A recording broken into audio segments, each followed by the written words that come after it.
Hello friends, உங்கள் எல்லாத்துக்கும் என்னோட அன்பான வணக்கம். இன்றைக்கி நம்ம பிரியாணிக்கு தொட்டுக்க கத்திரிக்காய் கிரேவி எப்படி செய்யலான்னு பார்க்கலாம் வாங்க.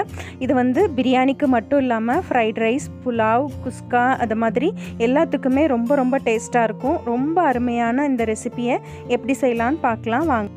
இது செய்கிறதுக்கு நான் ஒரு 1/4 கிலோ கத்திரிக்காவை இந்த மாதிரி நீளமாக கட் பண்ணி தண்ணியில் போட்டு வச்சுருக்கேன். அப்புறமா ஒரு தக்காளியை சின்னதாக கட் பண்ணி வச்சுருக்கேன். ஒரு லெமன் சைஸ் அளவு புளியை தண்ணியில் ஊற போட்டு வச்சுருக்கேன். 1 டேபிள் ஸ்பூன் அளவு இஞ்சி பூண்டு பேஸ்ட் எடுத்திருக்கேன்.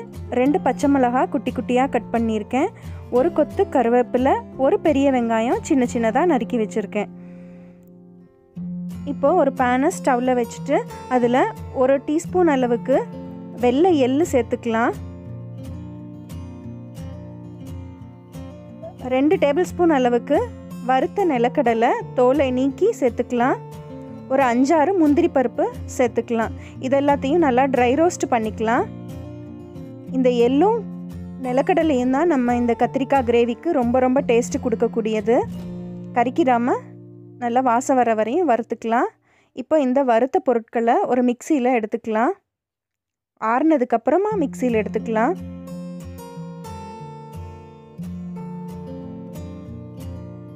இதில் 1/2 டீஸ்பூன் அளவு மஞ்சத்தூள், 1 டீஸ்பூன் அளவு மிளகாத்தூள், 1 டீஸ்பூன் அளவு மல்லித்தூள் இதெல்லாம் சேர்த்துட்டு நல்லா பவுடராக அரைச்சிட்டு வந்துடலாம். இப்போ அதே பேனில் நல்லெண்ணெய் ஊற்றிக்கலாம். 2 டேபிள் ஸ்பூன் அளவு நல்லெண்ணெய் ஊற்றிக்கலாம். இப்போ நம்ம கட் பண்ணி வச்சுருக்க கத்திரிக்காயை எண்ணெயில் போட்டு கொஞ்சமாக வதக்கிக்கலாம்.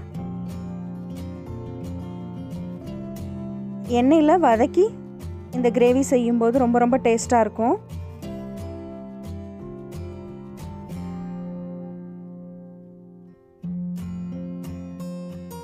பாருங்கள், நல்லா வதங்கி கலர்லாம் சேஞ்ச் ஆகிடுச்சு. இப்போ இதை எடுத்துடலாம் ஆயிலிருந்து.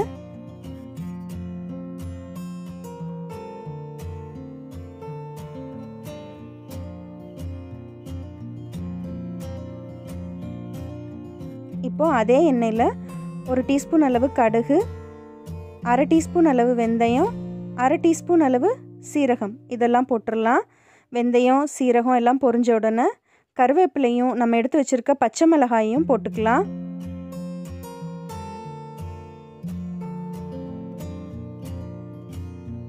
இப்போது அதில் நறுக்கி வச்சுருக்க வெங்காயத்தை சேர்த்து நல்லா வதக்கிடலாம்.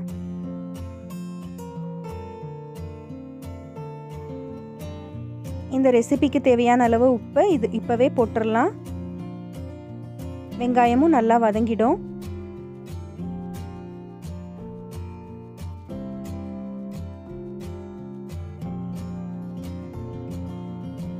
வெங்காயம் நல்லா வதங்கினோன்னா நம்ம எடுத்து வச்சுருக்க இஞ்சி பூண்டு பேஸ்ட்டு சேர்த்துடலாம்.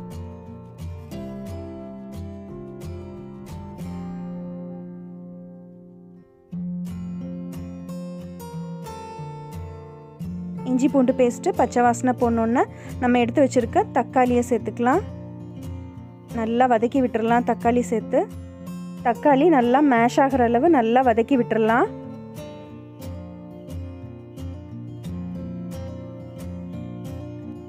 இதில் இப்போ நம்ம எண்ணெயில் வறுத்து வச்சுருக்க கத்திரிக்காயையும் நம்ம பொடி பண்ணி வச்சுருக்க பொடியையும் சேர்த்து நல்லா மிக்ஸ் பண்ணி விட்டுறலாம்.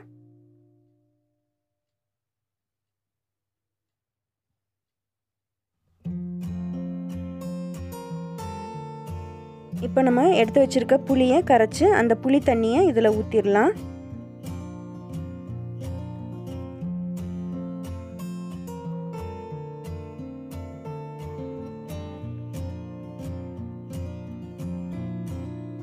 கிரேவி ரொம்ப கெட்டியாக இருந்ததுன்னா இன்னும் கொஞ்சம் தண்ணி சேர்த்துக்கலாம். நல்லா மிக்ஸ் பண்ணி விட்டுட்டு மூடி போட்டு கொஞ்ச நேரம் அந்த பச்சை வாசனை எல்லாம் போகிற அளவுக்கு கொதிக்க விட்டுறலாம். இப்போ ஒரு 5 நிமிஷம் கழித்து ஓப்பன் பண்ணி பார்க்கலாம். இப்போ பாருங்கள், எண்ணெயெல்லாம் நல்லா பிரிஞ்சு கத்திரிக்காய் கிரேவி சுவையாக சூப்பராக ரெடி ஆகிடுச்சு. இது பிரியாணி கூட அவ்வளோ டேஸ்ட்டாக இருக்கும். மேலால் கொத்தமல்லி தலை தூவி இறக்கிடலாம்.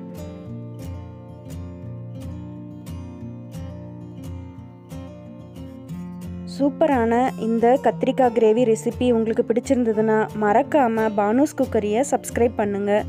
இந்த வீடியோவுக்கு ஒரு லைக் கொடுங்க, கமெண்ட் பண்ணுங்கள், உங்கள் நண்பர்களோட ஷேர் பண்ணுங்கள். அடுத்து ஒரு சுவையான ரெசிபியோடு உங்களை சந்திக்கிறேன். நன்றி, வணக்கம்.